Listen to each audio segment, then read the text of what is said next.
નવી જિંદગીના સપના, કરોડોની ચોરી અને અંતે દગો ચર્ચાનો વિષય બનેલી હર્ષિદા શેટ્ટીની આ કહાનીએ આખા ગુજરાતમાં સનસનાટી મચાવી દીધી છે.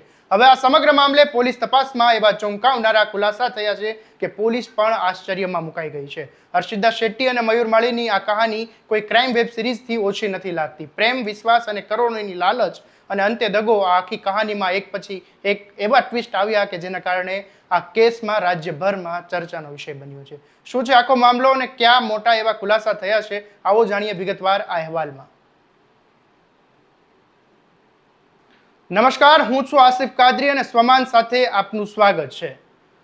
પ્રેમમાં માણસ એટલો અંધ બની શકે છે કે તેનું જીવતું જાગતું ઉદાહરણ આ હર્ષિદા શેટ્ટીની આ કહાની છે. પોલીસના જણાવ્યા અનુસાર હર્ષિદા અને તેનો પ્રેમી મયુર માળી ગુજરાત છોડીને બહાર ક્યાંક નવી જિંદગી શરૂ કરવા માંગતા હતા, પરંતુ આ સપનાને સાકાર કરવા માટે બંને એવો રસ્તો પસંદ કર્યો કે જેનાથી આખું ગુજરાત ચોંકી ઉઠ્યું છે. અમદાવાદના નિકોલ વિસ્તારમાં આવેલી ગ્રેવિટી શોપિંગ મોલમાં આભૂષણ જ્વેલર્સ શોરૂમમાં આવેલો અહીંયા એક હર્ષિદા શેટ્ટી છેલ્લા 11 મહિનાથી સેલ્સ ગર્લ તરીકે કામ કરતી હતી. ગત 11મી તારીખના રોજ શોરૂમના માલિક દર્શનભાઈ જમવા માટે ઘરે ગયા હતા. આ દરમિયાન હર્ષિદાએ તકનો લાભ લીધો અને 1,66,00,000ના સોનાના દાગીના લઈ લીધા હતા. આ શોરૂમમાંથી લઈને નીકળી ગઈ અને તે બાદ એ સ્ટાફને ઇમરજન્સી કામ હોવાનું કહીને આ હર્ષિદા ત્યાંથી નીકળી હતી. અને થોડા સમય પછી જ્યારે માલિક દર્શનભાઈ પરત આવ્યા અને સ્ટોક ચેક કર્યો ત્યારે ખબર પડી કે કરોડોના દાગીના ગાયબ થઈ ગયા છે. અને સીસીટીવી ફૂટેજ ચેક કરતા હર્ષિદા દાગીના પોતાના યુનિફોર્મમાં છુપાવતી નજરે પડી અને ત્યારબાદ સમગ્ર મામલે નિકોલ પોલીસ સ્ટેશનમાં ફરિયાદ નોંધાઈ.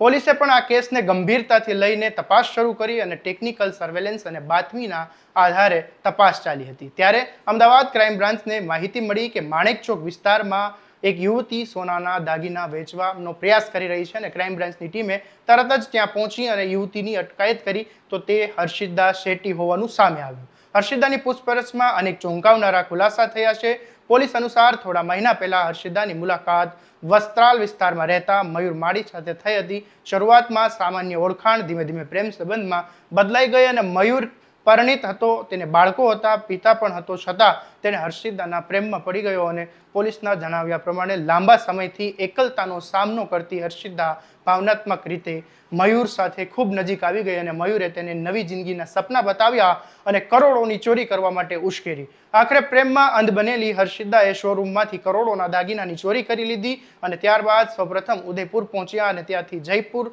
દિલ્હી, ઋષિકેશમાં ફરી રહ્યા હતા. જ્યારે ગુજરાત પોલીસ સતત તેમની શોધખોળ કરી રહી હતી ત્યારે બંને પ્રેમી પંખીડા નવી જિંદગીના સપના જોઈ રહ્યા હતા. પરંતુ કહાનીમાં મોટો ટ્વિસ્ટ ત્યારે આવ્યો જ્યારે એક હોટલમાં બંને વચ્ચે ઝઘડો થયો.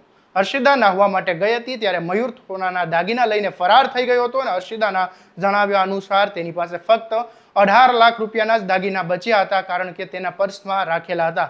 બાકીનો તમામ માલ લઈને મયુર ભાગી ગયો હતો. પ્રેમીએ દગો આપતા હર્ષિદાએ સંપૂર્ણ રીતે ગભરાઈ ગઈ અને તેને મયુરને વારંવાર ફોન કરવાના પ્રયાસ કર્યા, પરંતુ તેનો મોબાઈલ ફોન બંધ આવતો હતો. આખરે નિરાશ થયેલી હર્ષિદા અમદાવાદ પરત ફરી અને દાગીના વેચવા માટે માણેકચોક પહોંચી હતી, જ્યાં તેને ક્રાઇમ બ્રાન્ચે ઝડપી લીધી હતી. તો બીજી તરફ અમદાવાદ રિંગ રોડ વિસ્તારમાં મયુર માળીની પણ ધરપકડ કરી લીધી હતી અને હાલ બંનેની અલગ અલગ રીતે પૂછપરછ ચાલી રહી છે.